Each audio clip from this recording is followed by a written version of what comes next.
Ang employer ay isang korporasyon na nagpapatakbo ng isang resort hotel sa Nasugbo, Batangas noong ika-8 ng Pebrero taong 2005. Kumuha ito ng manggagawa bilang operations manager nito sa probationary capacity na may buwanang sweldo na 50,000 piso at karagdagang benepisyo. Mga paratang ng manggagawa, sinabi niya na nag-file siya ng notice of resignation noong ika-28 ng Abril taong 2005 dahil sa mas magandang alok na trabaho. Gayunpaman, hiniling sa kanya ng Pangulo ng kumpanya na tanggihan ito kapalit ng kanyang promosyon sa General Manager, GM, na may pagtaas ng sweldo at mga benepisyo. Pagkalipas ng 2 linggo, binigkas ng Pangulo na kinumpirma ang pagsasaayos ng kanyang posisyon sa GM at pagtaas ng sweldo sa 110,000 piso bawat buwan.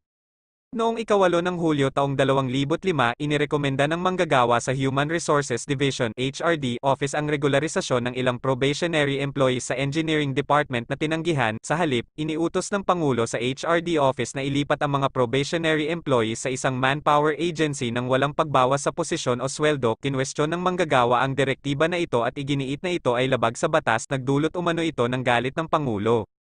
Noong ika-4 ng Agosto taong 2005, nakatanggap ang manggagawa ng memorandum mula sa HRD Office na nagkukumpirma sa kanyang regularisasyon bilang Operations Manager na epektibo noong ika-8 ng Agosto taong 2005.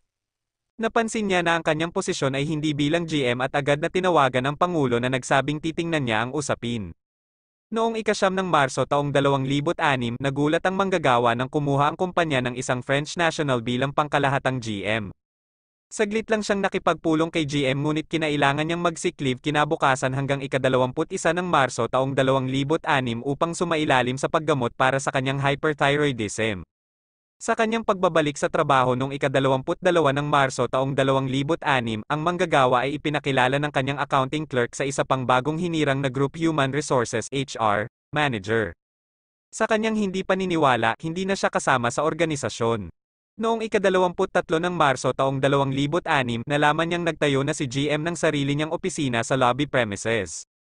Nilapitan din siya ng HR na nagpaalam sa kanya na nagpa siya ang management na kumuha ng foreign management group at nawala ng tiwala sa kanya. Sinabihan siya na kapag tumanggi siyang magbitiw, gagawa ng naangkop na aksyon ang departamento ng legal. Tinanong niya kung ano ang kanyang nagawang mali at gusto niyang pag-usapan ang bagay na ito sa Pangulo, ngunit tumanggi ang huli at inutusan ng HR na harapin siya. Pagkaraan ng araw na iyon, bumalik ang HR sa opisina ng manggagawa para iabot sa kanya ang isang memorandum na nag-utos sa kanya na ipaliwanag kung bakit hindi siya dapat parusahan para sa kapabayaan at pang-aabuso sa posisyon. Nasiraan ng loob at masama ang pakiramdam niya pagkatapos basahin ito at umuwi. Sinimulan niya ang kaso ng labor ng sumunod na araw. Sa kanyang position paper, ang manggagawa ay nag-claim na siya ay constructively dismissed mula noong tinanggal ang kanyang awtoridad sa kanyang mga tauhan, ang hindi pagbabayad ng kanyang mga benepisyo, ang kahilingan ng HR para sa kanyang magbitiw, ang pagpapalabas ng memorandum para sa kanyang preventive suspension, ang pagdating ng GM sa pag-aakalang ang kanyang posisyon ay pinilit siyang huminto sa trabaho. Dahil dito, hiniling niya ang kanyang reinstatement at pagbabayad ng back wages. Ang depensa ng kumpanya ay nakatanggap ito ng informative report mula sa security officer noong ika-23 ng Marso taong 2006 na nagsasaad ng mga paglabag sa patakaran ng kumpanya na ginawa ng manggagawa tulad ng sumusunod. Isa, mangyaring maabisuhan na ang operation manager ay nag-check-in sa Gate 1 kasama ang kanyang asawa na sakay ng Nissan Sentra na walang plate number, tumuloy sa kanyang opisina at gumawa ng ilang mga paperworks. Sa parehong petsa ay nag-check-out mula sa opisina kasama ang kanyang asawa at tumuloy sa kanilang quarter sa log cabin sakay ng service golf car.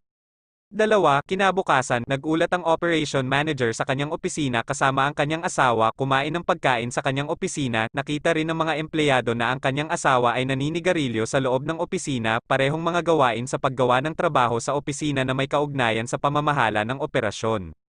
Dahil sa mga paglabag na ito sa mga patakaran ng kumpanya, ang HRD office ay nag-issue ng memo to explain at preventive suspension. Siya ay inilagay sa preventive suspension sa loob lamang ng 30 araw at inutusang ipaliwanag kung bakit walang aksyong pandisiplina ang dapat gawin laban sa kanya. Gayunpaman, sa halip na ipaliwanag ang kanyang panig, nagsampa siya ng reklamo sa LA. Idinagdag pa na ang kanyang reklamo para sa constructive dismissal ay napaaga at lubhang kainahinala kung isasaalang-alang na ito ay isinampa lamang isang araw pagkatapos ng pagpapalabas ng memo to explain laban sa kanya. Hindi rin siya na-dismiss ng company. Sa isa sa mga pagdinig, ipinaalam pa sa kanya ng HR na maaari siyang bumalik sa trabaho. Gayunpaman, ang kabigatan ng mga paglabag at pagsuway ng manggagawa ay sapat na dahilan para sa pagkawala ng tiwala sa kanya ng kumpanya. Idiniin nito na siya bilang operations manager ang dapat magpakita ng magandang halimbawa sa mga empleyado na sumunod sa mga patakaran ng kumpanya. Dahil walang illegal o constructive na dismissal, wala siyang karapatan sa kanyang mga claim para sa back wages, sweldo, allowance at benepisyo. May pagtanggal sa isang empleyado kapag naging imposible, hindi makatwiran o malamang na hindi ang patuloy na pagtatrabaho. Kapag may pagbaba sa ranggo at o pagbaba ng sweldo. O kapag ang isang malinaw na diskriminasyon, kawalan ng pakiramdam o pang-aalipusta ng isang tagapag-empleyo ay naging hindi mabata ng empleyado. Sa ganitong mga kaso, ang isang empleyado ay walang ibang paraan kundi ang wakasan ang kanyang trabaho. Sa kaibuturan ng constructive dismissal ay ang walang bayad, hindi makatwiran na katangian ng aksyon ng tagapag-empleyo. Dahil ito ay isang katanungan kung ang isang tagapag-empleyo ay kumilos ng patas, hindi maaalis na ang anumang paratang ng constructive dismissal ay ihambing sa bisa ng pagsasagawa ng management prerogative. Mahusay na napagkasundoan na ang paghahabol ng isang empleyado ng constructive dismissal ay dapat napatunayan ng malinaw at nakakumbinsi na ebidensya. Ang mga hubad at pansariling alegasyon ng mga ganyan ay hindi mabibigyan ng tiwala.